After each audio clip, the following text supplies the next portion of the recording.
One of the world's leading investigative reporters and my dear friend and Fox colleague, Geraldo Rivera, one of the most respected journalists in America, made a stunning revelation days ago about his views of the events on 9/11.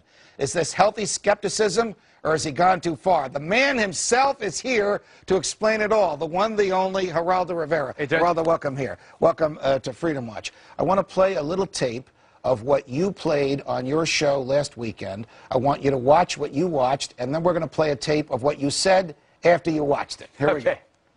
I lost my son, my nephew, my uncle, my son, on September 11th, 2001. Most people don't know that a third tower fell on September 11th. World Trade Center 7, a 47-story skyscraper, was not hit by a plane. Although the official explanation is that fire brought down Building 7. Over 1,200 architects and engineers have looked into the evidence And believe there is more to the story. Bring justice to my son, my uncle, my nephew, my son, and thousands of others who died on September 11th. Go to buildingwhat.org. My eye is their claim that more than 1,300 architects and engineers examined the evidence about Building 7's collapse and disagree with the official report issued by the National Institute of Standards and Technology.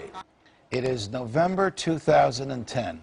Why are you, with all the spotlight that you can draw to what you say because of who you are, revisiting 9/11 and who caused it or who may have caused it now?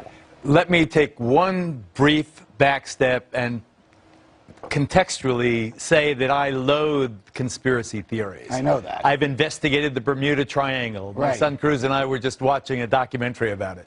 The Kennedy assassination. I played the Zapruder film for the first time on national You're not television. A fan of Jesse, I am Jesse Ventura on that one. or conspiracies generally.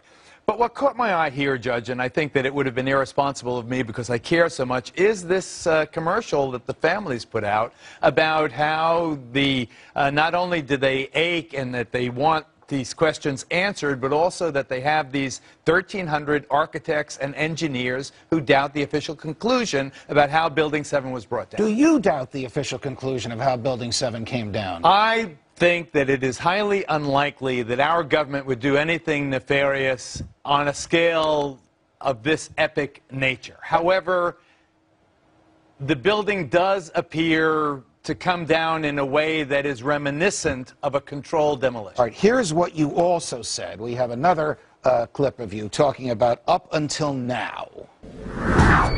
Up until now, only those considered nut jobs question the official conclusion that office fires caused by the nearby catastrophe of the towers collapsing brought down Building number 7. And if explosives were involved, that would mean that the most obnoxious protesters in recent years are right. Could the most obnoxious protesters in recent years be right if the explosives were there and the government didn't cause it, didn't know about it, but won't tell us about it? Could is a very, very big word, but if indeed explosives were involved, then yes, those loathsome 9/11 were an inside job protesters maybe have some reason to have adherents of people more mainstream, more responsible than that. Before we leave, what will you do when you have the choice at an airport with your wife and lovely children of the porn scan or the public grope? I will take the electronic radiation poisoning over the grope